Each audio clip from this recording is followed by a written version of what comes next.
tardes. Luego de la introducción muy completa de Mario Juliano, vamos a ingresar un poco a contarles de qué se trata el informe que preparamos en torno al proyecto que ya tiene media sanción la Cámara de Diputados de ley adaptando las prescripciones de la ley 26.061 al ámbito global. Lamentablemente el informe es bastante extenso, como para meterlo todo en esta charla, por eso nos vamos a centrar en los puntos que consideramos principales o que nos interesa más destacar. Una primera cuestión que hay que decir es que nosotros realmente valoramos el esfuerzo técnico que se hizo y nos parece interesante muchas posturas que encontramos dentro de este análisis que hicimos, pero por supuesto lo que queríamos aportar era justamente las observaciones, los aspectos que nosotros consideramos que no terminaban de adecuarse a los estándares internacionales en materia de sistema de protección de derechos para niños y adolescentes y el sistema nacional de protección. Lo primero que hay que decir es que la técnica legislativa empleada por el proyecto lo que hace es transcribir casi textualmente los términos de la Ley Nacional 26.061 en casi toda su integridad, pero por otro lado realiza algunos apartamientos que nosotros queríamos destacar, los que nos parecían principales, ¿no? Por un lado, la participación de la comunidad y el involucramiento en la existencia efectiva de la observancia de los derechos para niños y adolescentes. Por otro lado, en cuanto esto está en la Ley Nacional de Competitividad previsto, ¿no? La participación de la comunidad, y no solo en la Ley Nacional, sino que lo hace suyo en función de que está en las resoluciones de la ONU, las distintas reglas para menores. También, en cuanto a las medidas de protección excepcional, hay una remisión directa a la privación de libertad. En esto la Ley Nacional es clara en cuanto dispone que en ningún caso, ninguna medida de protección de derechos puede suponer la privación de libertad. También se flexibiliza un derecho a la convivencia entre hermanos, que en la Ley Nacional no está. Y bueno, finalmente destacar entre alguna otra omisión que realiza el proyecto, es que pone el fuero penal a cargo de la implementación y el control de las medidas de protección, que va directamente a contramano del sistema nacional.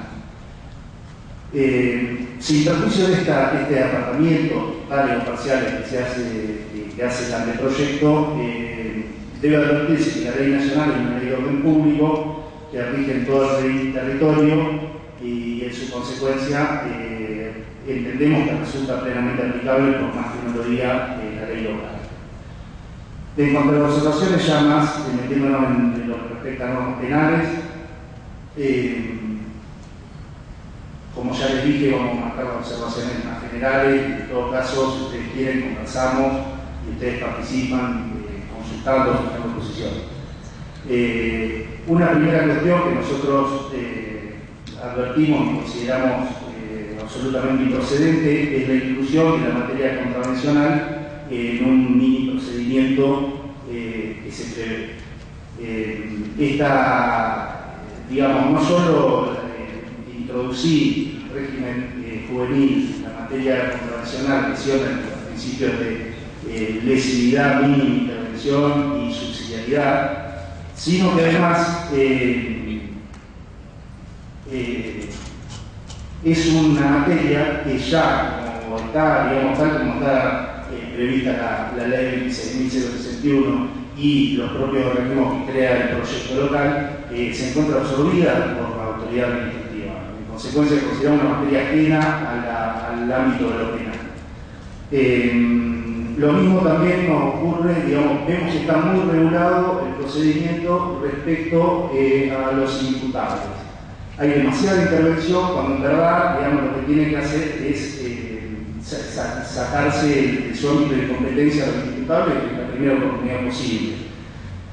Nosotros en el proyecto, aparte de la observación, lo que hacemos es una propuesta normativa con efecto de facilitarle la tarea legislativa al legislador y tengan un modelo de instrumento acorde con la posición que adoptamos, que puede ser obviamente compartida o no. También un tema que no tiene menor relevancia es que se genera una confusión bastante importante entre lo que es la medida socioeducativa, la imposición de una medida socioeducativa, con respecto a la idea de pena, ¿cierto? Porque directamente se dispone, cuando se habla de medidas socioeducativas, penas privativas de libertad. Hay una confusión muy gráfica entre lo que es una medida socioeducativa y imposición de una sanción privativa de libertad que nada tiene que ver con lo educacional. Finalmente, una cuestión que parece menor, pero nosotros lo advertimos con bastante preocupación, hay un empleo bastante reiterado del término de la expresión graves, hechos graves, casos graves, y en el resto, digamos, en ningún momento en el anteproyecto se lo define. Nos preocupó bastante en la medida que la incorporación de hablar de casos graves, hechos graves, está introducido en materias sensibles como la detención sin orden judicial. Entonces nos parece que se abre un marco de discrecionalidad judicial y comercial que ajeno a la máxima taxatividad que debería respetarse en la materia. Finalmente, para ya pasar la palabra a mi compañero Guillermo Ruiz, creemos que falta regulación de algunas materias que entendemos que deberían ser incorporadas por cuestiones algunas formales, otras más bien de contenido, como una regulación sobre los aspectos vinculados al ámbito de aplicación subjetiva de la ley, que no lo dice, una regulación tampoco se expresa sobre las partes del proceso, un tema de mucha trascendencia, después Pablo lo va a comentar, el tema de las medidas alternativas a la pena privativa de libertad, y también el principio de oportunidad revelado, que para nosotros nos parece que es un elemento indispensable en la problemática juvenil y el conflicto con la ley penal. Paso con mi compañero para ir abordando otros aspectos. Muchas gracias. Bueno, candidato. Me ha tocado, yo soy defensor oficial del penal juvenil en la ciudad de La Plata, capital de la provincia de Buenos Aires. Me ha tocado vivir la reforma de un sistema penal basado en una ley similar a la ley Agote, similar a la ley que existe en Catamarca actualmente, una ley con parámetro tutelar, digamos, correspondiente al patronato de mi infancia, y en la provincia de Buenos Aires, a partir del año 2005 y en su implementación en el año 2008, cuando yo tomo funciones como defensor penal juvenil, comenzar a vivir el cambio de la institucionalidad de un paradigma hacia el otro paradigma, del paradigma tutelar hacia un paradigma de garantías o de acuerdo a la Convención de los Derechos del Niño de mínima intervención. Es decir, actualmente, al año 2012, después de 4 años, he sentido, he vivido ciertos cambios y me gustaría transmitirles algunas pequeñas experiencias de esta transformación o de este cambio. En primer lugar, y es la conclusión a la que llego después de estos 4 años, es que los cambios legales, si no son acompañados de una cultura, de prácticas, de maquinaria, algo obvio, por supuesto, no sirven. Es decir, ¿qué ocurre? Ocurre el gatopatismo. Debajo de la ley, debajo de la fachada nominal de nuevos institutos jurídicos, se sigue escondiendo, porque es fácil al sistema tutelar esconderse debajo de la forma jurídica. Las prácticas tutelares tienen cientos de años, obedecen al principio del siglo pasado, por lo tanto el entrenamiento en prácticas tutelares está arraigado a los cuerpos de los efectores policiales, administrativos, judiciales y demás, por más que haya nuevas leyes, con buenas palabras y demás, con nuevas retóricas, aún garantistas y demás, pueden tener opacidad, pueden no funcionar sobre las prácticas. Y debajo de esas bellas palabras garantistas seguir lo que se llama funcionando el huevo de la serpiente, ¿no? El objeto, el niño objeto. Seguir, aún con prisiones preventivas, porque ya no con medidas de seguridad se puede utilizar con prisiones preventivas, se puede utilizar la disposición, se puede decir, seguir haciendo disposiciones, se puede seguir encerrando con cadenas mecánicas. Y esto es lo que pasó un poquito en la provincia de Buenos Aires, y esto es lo que está pasando. María Juliano recién habló, mencionó de observaciones que los organismos internacionales están haciendo a la provincia de Buenos Aires por su gafapardismo, porque a pesar de tener leyes altamente garantistas respecto al niño y adolescente, sigue confinando niños, es más, sigue confinando niños y duplicando la población que tenía carcelaria de niños a la que tenía en un sistema tutelar. Es tratado. Un sistema garantista de niñez, por no modificar la cultura, por no modificar las prácticas tutelarias que se asientan, sigue siendo un paradigma tutelar escondido y sigue generando tasas de población de encierro aún más elevadas que las que tenía antes de la reforma. Esto es un fenómeno sociológico muy interesante.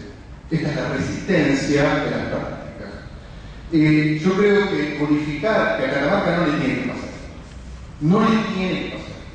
La ley o el proyecto de ley que nosotros hemos abordado es magnífico. Mejora la democracia social, mucho mejor.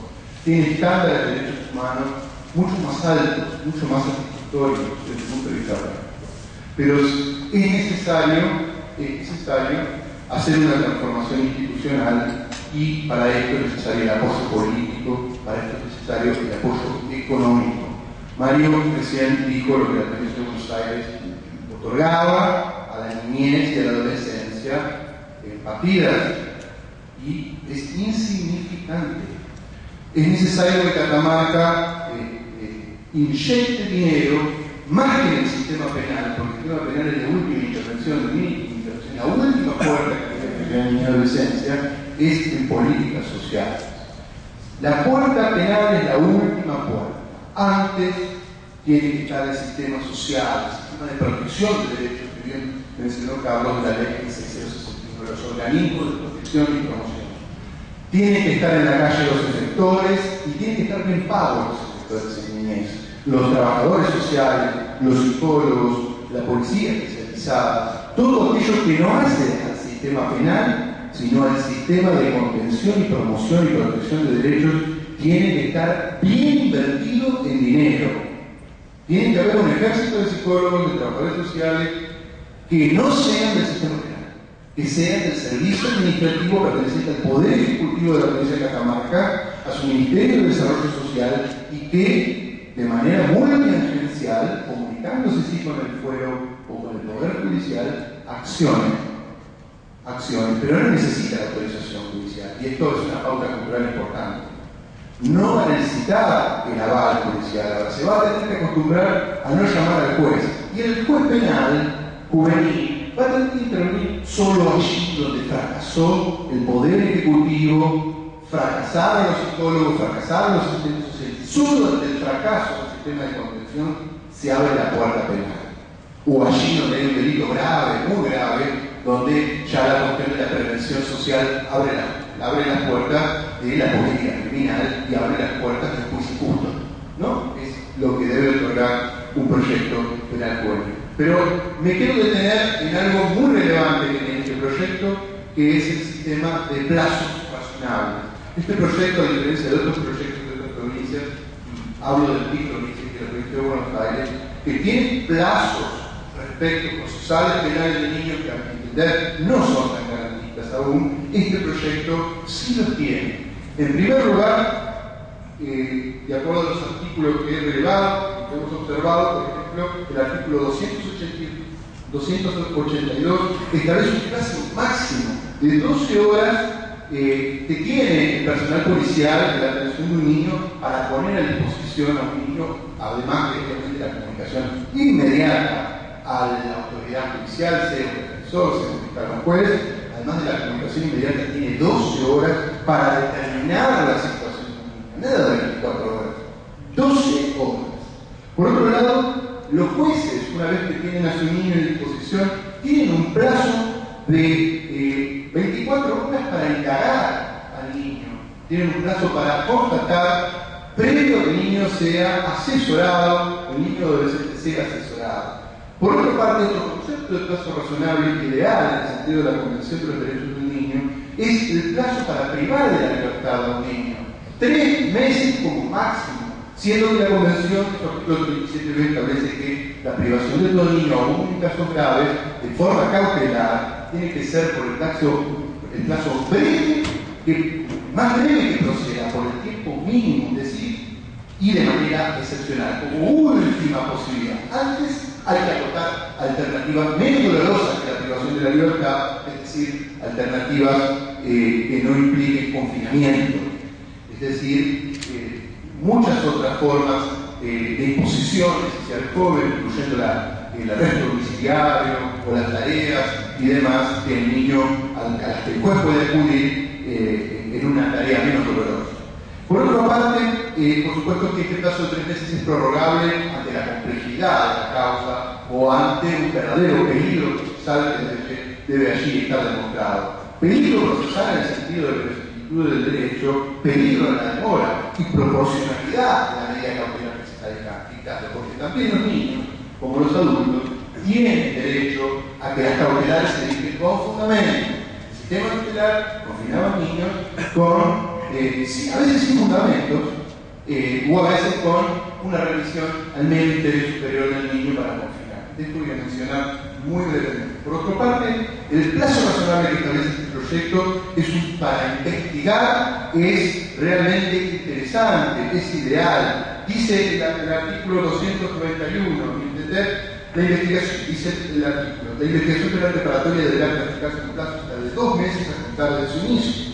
El fiscal podrá solicitar prórroga del plazo al juez de control de garantías de la niñez y que podrá acordarla hasta por 4 meses más, según las causas de la demora en la naturaleza de la investigación, etc. Los niños cometen robos.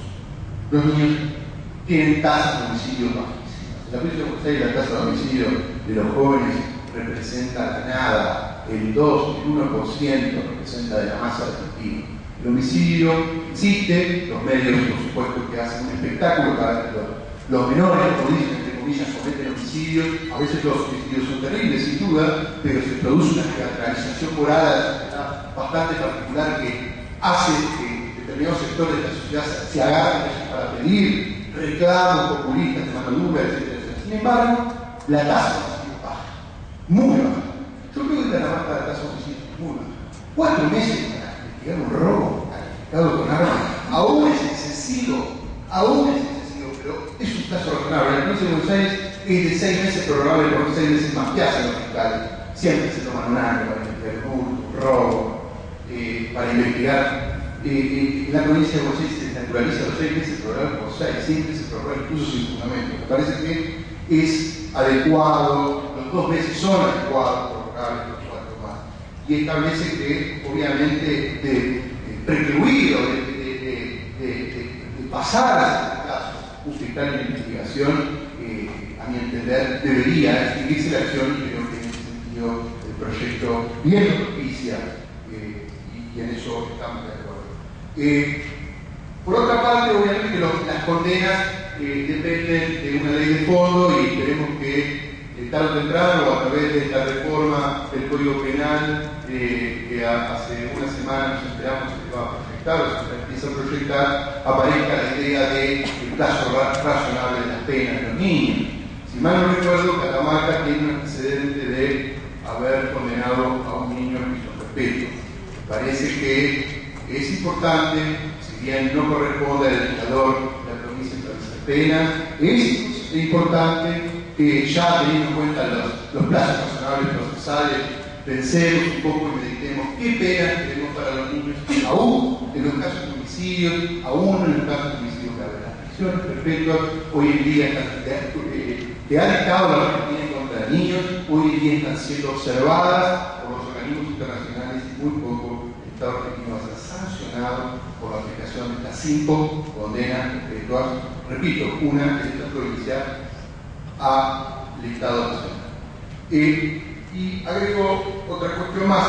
Por supuesto, el proyecto no lo menciona Sería importante también que se establezca un mecanismo que se llama el plazo razonable para los recursos de los niños y adolescentes. Nosotros el plazo razonable, por supuesto, es homologable a los adultos, pero los niños tienen un punto de derecho. El plazo razonable de toda la resolución judicial, de la pronta resolución judicial, debería ser de mayor garantía respecto de ello.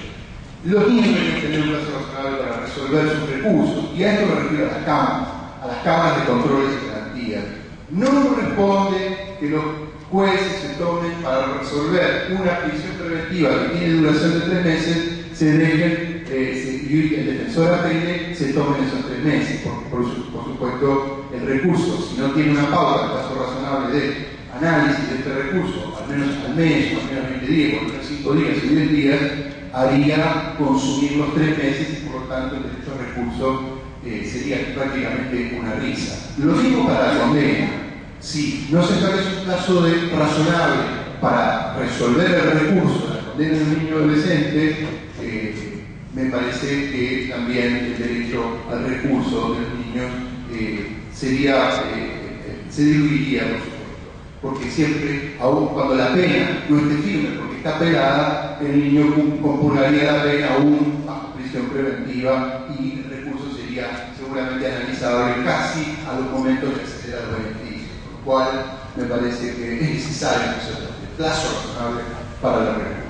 Y cierro, me parece que es muy interesante y esto no lo tiene ningún código procesal de ninguna provincia respecto de niñez, y me parece que es una verdadera innovación. El interés superior del niño ha sido siempre, dicen los autores, el caballo de Troya de la Convención, en su artículo 3, porque muchos jueces tutelares desde el año 90, que la Convención de los Derechos del Niño ha sido incorporada a nuestro sistema legal, y en el 94 ha sido parte o es parte de nuestra Constitución, el interés superior del niño ha sido utilizado muchas veces para imponer y confinar y para encerrar chicos. Se ha invocado, hay jueces que han invocado atento al estado de vulnerabilidad del chico por su interés corresponde institucionalizado. Este ha sido el razonamiento de la hegemonía de los jueces tutelares. Este artículo es el artículo 40, es el artículo 2 del artículo 6. Parece que es increíble en el sentido de no cargar el artículo 3 de la Convención aquello que lo dice. No podrá invocarse el derecho superior del niño para justificar la regulación de la libertad. Me parece que este principio, si este principio hace parte de la cultura de Catamarca, me parece que Catamarca va a ser un modelo hacia